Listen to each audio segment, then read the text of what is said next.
Wait for that to start up.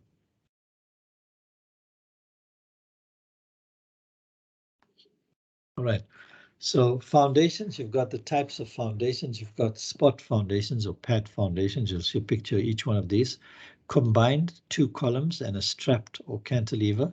So let's have a look. Here's piles sticking out of the ground after they've been done. So the piles normally have a pile cap on top of them. Sometimes it's 3 piles onto a cap. Sometimes it's 2, but those are to take the load down to a layer that can accommodate it. In other words, obviously just the normal foundation situation, like maybe like that one, is not going to work. So you need piles there to drive it down much deeper. So they transfer the load to a layer of soil that you're happy with. Okay. So for large structures, you'll find this kind of thing is quite common, depending on the area in which you're in. Piles, and then we have strip foundations. So these are where you're going to just put foundations for walls, for example, right? You can see just going around. Common, like if you're building a house, you wouldn't have spot foundations. You brickwork, and under the brickwork, you'll have a foundation. So for example, it will look like there's your brickwork, and then you've got a foundation to it. All right, so wherever your brickwork is going, you've got that foundation going all over the show. So that's what we're seeing here. So we call it a strip foundation, all right? Okay, and then we've got a raft foundation. Now, what is a raft foundation? A raft foundation, for example, a long time ago, I used to design school buildings. And in the area of Avoca, Phoenix, in that sort of area, we had a kind of clay, which was problematic. And what would happen is it would lead to, we call it a heaving clay. So when you loaded that soil, it sort of had that sort of effect. So the ends sort of cantilevered. Are you with me? So it sort of picked itself up, or the clay sort of heaved. And it's amazing, when I worked on the Beria station here in locally, this was, I'm talking about in the 70s, they were that was when they built the new station as you see it now. But I remember at that time I was responsible for checking the levels on the track, and you'd put a Bomac. Bomac is this thing that you sort of condense the soil with, compress the soil with, and as that thing is traveling, you'd see the clay doing this in front of you like a wave almost. Okay, so it's you'll see funny things happening with clays. Okay, so a raft foundation is, as its name suggests, it's a raft. Okay, so it's not single foundations. The entire structure is sitting on a raft basically. And I told you, one of the things that we had, for example, is a heaving clay. And because that gives you an uneven bearing at the ends, you need that kind of foundation. Then we got the typical, very common one spot foundations. And then we have combined footings. So in other words, 2 columns pretty close together, you end up with a combined footing. And then you've got something called a strapped footing, where it's like cantilevered off. Okay, so we look at these spots, combined and strap. So let's go first of all to working pressure. What is working pressure? Now you guys have done geotechnical engineering, okay, and you've come across the term bearing pressure.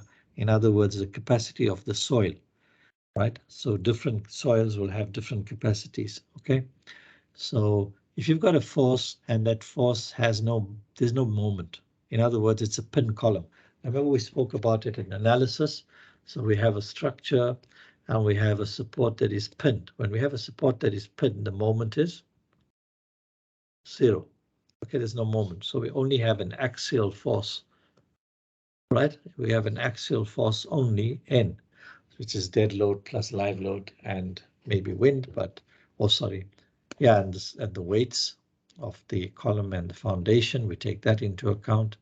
So we divide it by area, okay, and sorry, Okay, so working load, dead load plus live load plus the weight of the foundation. Okay, the column would probably be taken into account already.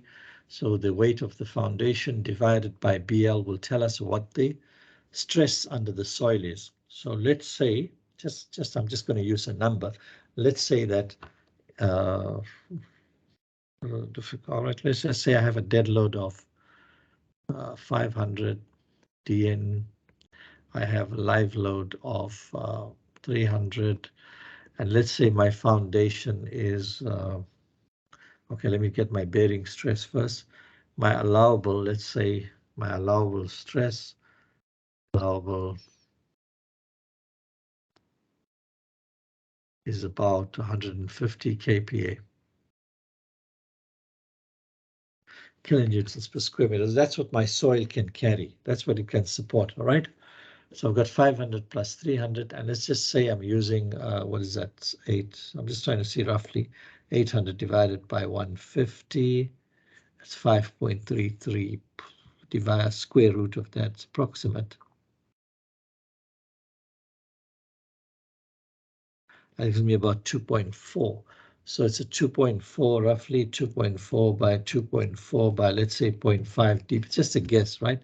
So it's going to be about 2.88. So I've assumed a foundation that's 2.5 by 2.5 by 500 deep. Just an assumption. I will see what it works out to. Okay, I'm saying, for example. So what is that going to weigh? It's going to be 2.5 times 2.5 times 0.5, right? Times 24. So 2.5 squared times 0.5, 3.125 times 24, 75. So the weight of the foundation, 75 kilonewtons. I take all of that and I divide it by 150. What have I got? 500 plus 300 plus 75. Sorry, my apologies. I divide it by 2.5 by 2.5, the area of the foundation, right?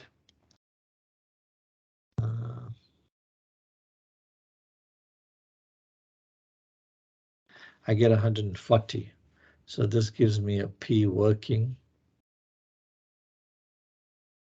equal to 140.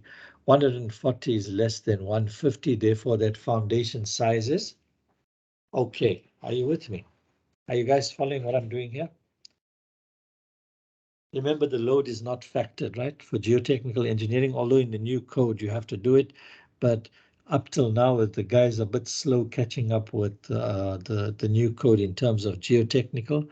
And I don't think even in the geotechnical engineering course, you were taught anything about factors, the ultimate limit state, because in the past it used to be on working. You see the term working here? It refers to unfactored, right?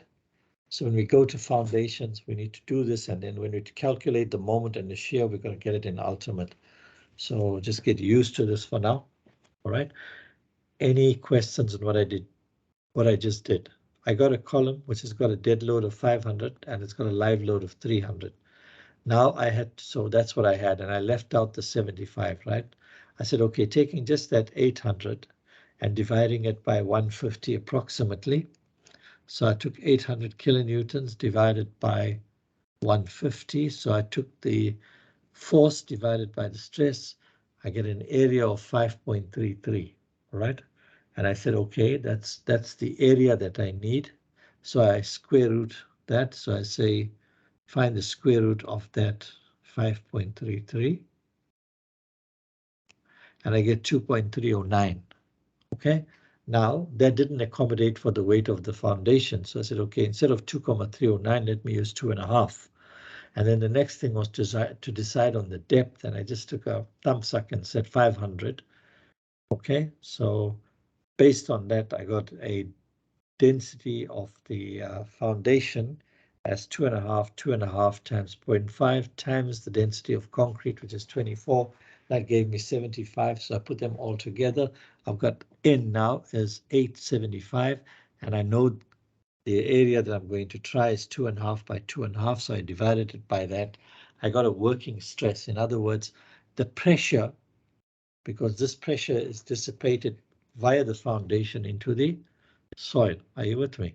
So that's the purpose of the foundation. It spreads the pressure onto the soil, okay, from a concentrated force to a force, from a concentrated force to a uniformly distributed load or stress, if you like. Okay, all right. So my working stress is 140. Remember, the unit here is kilonewtons per square meter, which is less than what I'm allowed of 150. So I know that my foundation size in terms of area is okay. We'll do an example just now. But did you understand that, guys? Do all of you understand that? So basically, I'm using this A required. Let's keep the book open. So if these things are there, we can make reference to them. So please go to chapter 7. Right, we found chapter 7. And it is on page 7.3. So this formula at the bottom here, A required is equal to that, and that is covered on page 7.3. Right? Okay, if you're happy with that, let's move on. So the design for bending now is going to be, we take a 1 meter strip for convenience, right? And you can see the force at the bottom, that's the bearing pressure acting up and the approximate deflected shape there, right? So it's going to be force times area, which is going to be a bending moment. And yeah, okay, so we're going to end up with a bending moment there. And that bending moment is going to give us our design for bending, right? Okay, any questions? Here we take out the weight of the foundation, right? We just look at the effect of dead plus live load and ultimate divided by A. We've got the bearing pressure, and then we push that foundation. As we push, so it's the soil pushing the foundation up now. Okay, right? So that N ultimate divided by the area gives us a stress. Remember, there's no moment here. So once I've got that, that's what we're talking about. Okay, and if we had a moment, then you did this with mechanics, correct? You did this in mechanics, guys. Can you answer? You did this in mechanics, right? Where you calculated the minimum and maximum stress. I'm sure you've done it. I'll confirm it with Mr. Kuzwayo, but I remember it used to be done in the mechanics that comes before analysis. Right. Okay, so ensure that eccentricity in the case of a bending moment, you've got N upon A plus or minus 6M over BL squared. All right, where does that come from? Where does that come from? N over A. Understand this, please. N over A is direct stress. That's direct stress. So force over area, right? That's a direct stress. Then you've got to it M upon Z. Remember that? Does that ring a bell to you now? Z, if you've forgotten, is I over Y. So you had it in that form maybe. P upon A or N over A. I can't remember what you use in the mechanics notes. All right. You probably have it something like that. Plus or minus M Y divided by I. That I over Y, we called it Z.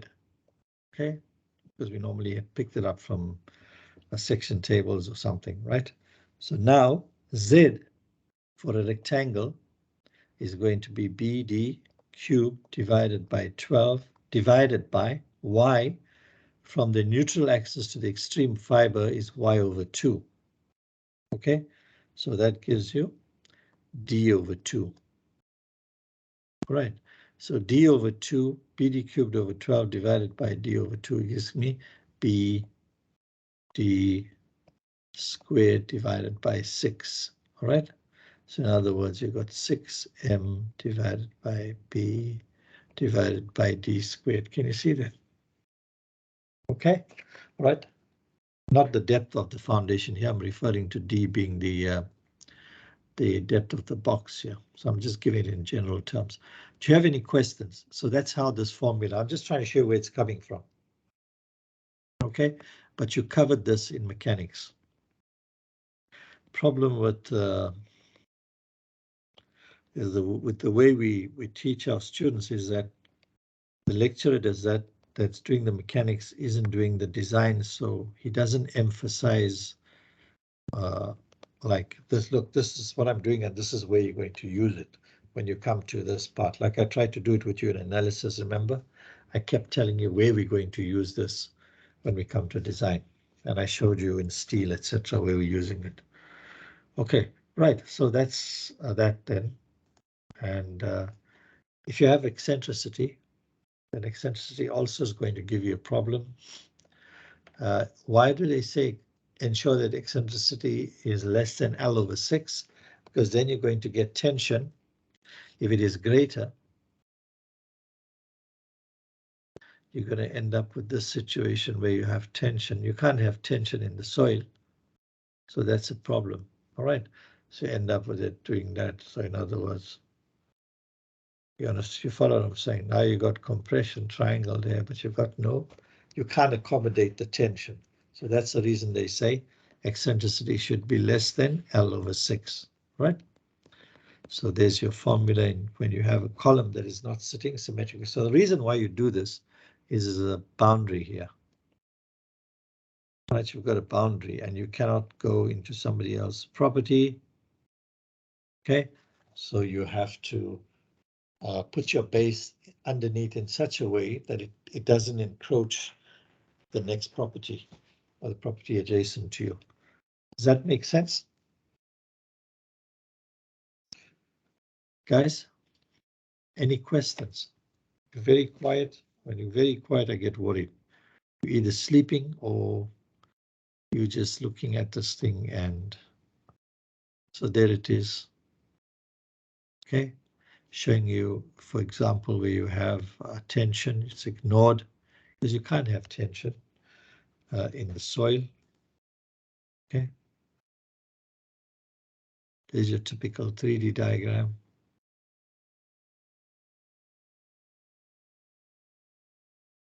Again,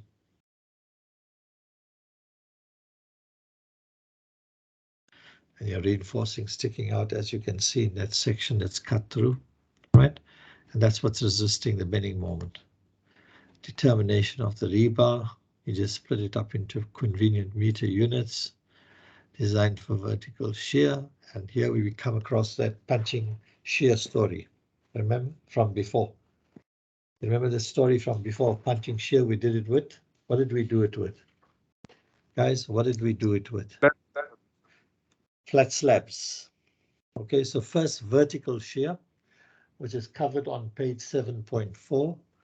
So there's a vertical shear. So you've got the soil pushing up against that face, and you're looking at that shear force. And that's done at a distance of 1.5 times the depth D, effective D for the foundation. That's where you put that line in. So in our case, it was 500, just for the purpose of example, right? So let's say this was 2 meter 500. Our foundation was 0.5. So what's 1.5? Let's say it was, we normally use, depending on whether you have blinding. Blinding is a layer that they put down first, the soil, about 50 or 75, and then they put the foundation on top of that, okay, to give you a nice surface to work off. So if you have blinding, you can probably reduce the cover to 50, otherwise you go to foundation 75 cover normally, right? So 2.5 meters. So let's say I've got, I don't know whether there's blinding now there or not, so I'm going to say 75 from 5 meters. So 5 meters minus 75 is going to give me 4 975. You with me? All right. Okay. So, sorry, my apologies. I said 5,000 instead of 500. This is 500 minus 75 is 425. Right, so this is D. So 425, 1.5 times 425. 1.5 times is 637, or if you want it in meters, 0.638. Right. 3 decimal places, 0.638. Shucks, sorry. Okay, right, 0.638. So now you know what the shear force is, because you've got the stress that you worked out times the area. So the area is 1 meter by 0.638. And that's the force that you're cutting, or you're trying to cut through the foundation on that line. Does that make sense to you? Right. So that'll give you a force then. Stress times the area, you've got a force, and you're able to check whether your shear resistance based on those bars is adequate or not. Okay. So is those bars adequate to resist the shear strength? If it is not, you can either increase the depth first. Can you nominally increase the reinforcement? Will be just good enough. Okay, so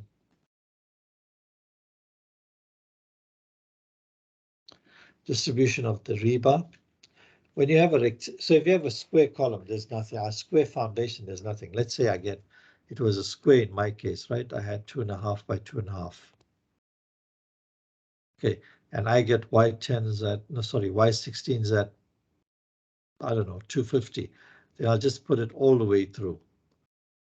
Do you understand what I'm saying to you, right? But if I have a rectangular foundation, then what the code is saying is that this ratio, 2 over beta 1 plus 1 times the total area of reinforcement in the direction of the short span, is to be spaced over this width. So I must put it in over this width called B. Right. And this is covered on where I'm just seeing the example in the book is rectangular.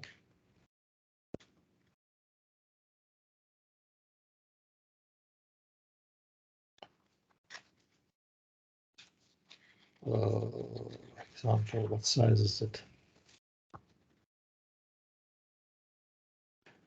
Example, let's go to page 7.6. Go to page 7.6 in the book. I think I've got that somewhere here. Let's see.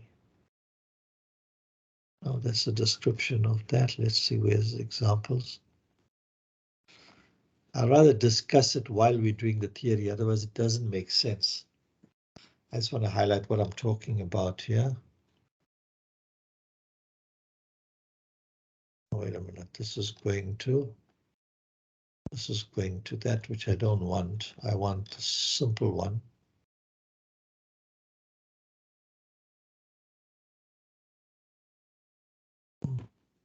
Have I clicked on the wrong one? I did. Spot foundation, sorry. Okay, this is the example in the book, right? On page, I'm on page 7.6. That's what I want to focus on. Right, so we had this 3 meter by 2.4, and all I want to go to is the reinforcing calc, just for you to understand for now what we're talking about. Okay, where's the reinforcing? Beam shear, where's beam bending?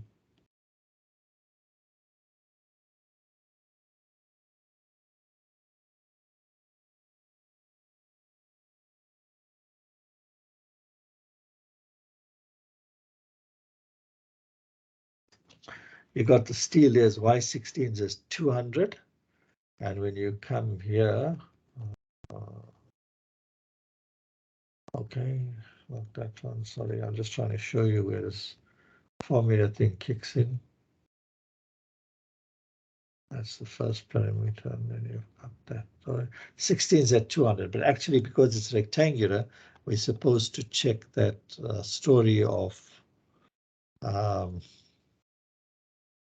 this formula 2 over b. Okay, we'll come into the example, but for now I just want to cover the theory, right? So where am I in terms of this one? Foundations, yeah. So essentially what they're saying is you need to put in proportionately. So let's say this is, what was that? 3 meters by 2, 4. So let's say that is 3 meters. And this is 2 meter 400, right? So in a band here of 2 meter 400, you must put that amount of reinforcement in. Got it? Going in that part, and then whatever is left, you put it on each side symmetrically. So that's a recommendation, but I can tell you most times in practice, they will take the reinforcement that is required over that band B and put it all the way across. And somewhere in the example, Greg discusses that. Okay, so we'll talk about that one later, right? So distribution of the rebars.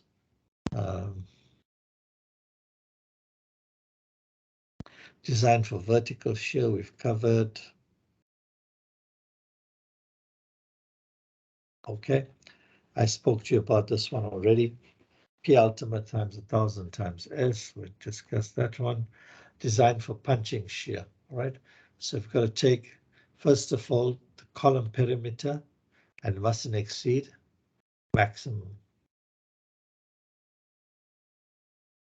Punching shear, then you move 1.5 D away and you're on that red line, and that's where you're checking the shear. Okay, right. So, and usually once you've sorted out the first perimeter, you don't want to reinforce it. It's not like a flat slab. You don't want shear reinforcing in the foundation. Okay, so that's roughly how we deal with a what do we call it? Spot base. Then we have combined bases where two bases are so close together, just combine it to make it one. It could be a rectangle, a trapezoidal shape, or a step shape. Okay, and here what we're seeing is the need to keep the eccentricity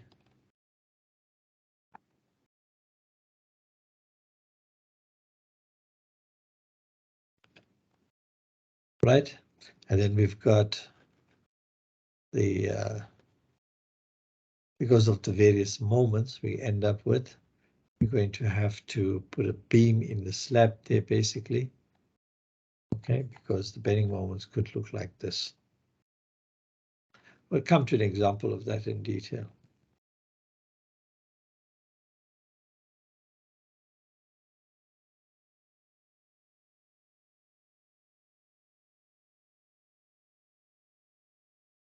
Let's see. Okay, I'll stop. I don't want to go on to strap bases in that for now. I think we first must start with an example for you to understand. We must start with the example of a foundation with a spot base only, and then take it from there without a moment, then with the moment, and then we can go on to combine. So let's move it in stages, right? So we'll stop with the lecture here for now. And then I'm seeing you tomorrow. I did put out a message. I think of tomorrow, no. What did I say? Thursday, sorry. Prof. Alopi has given me his 10 o'clock time there. So I've moved my lecture from the afternoon to 10 o'clock. And then Friday morning, I'm going to use 10 o'clock. You've got those of you who've got resubmissions for Mr. Hari Prasad. That ends at 10. So I'll have about, let's say, an hour, 1.5 hours there on Friday morning. Okay. Right. Any questions? Are there any questions for now? As I also mentioned in somewhere in this thing this morning, is that I've decided to stop the viewing time earlier because the whole afternoon I sat here, nobody actually came. So, okay. I've now made the viewing time today only from 10:30 to 11:30, not till 1:45, because I'm wasting my time. The whole afternoon, not a single student. And most of the students, I think there's the exception of 2 students, only 2 students who are repeating came to see their paper.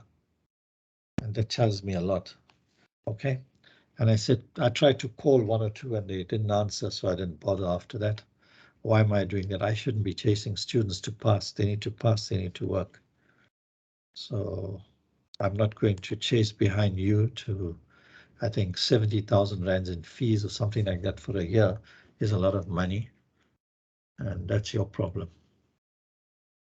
Okay, right, so let's end the thing here and we'll continue on Thursday, right?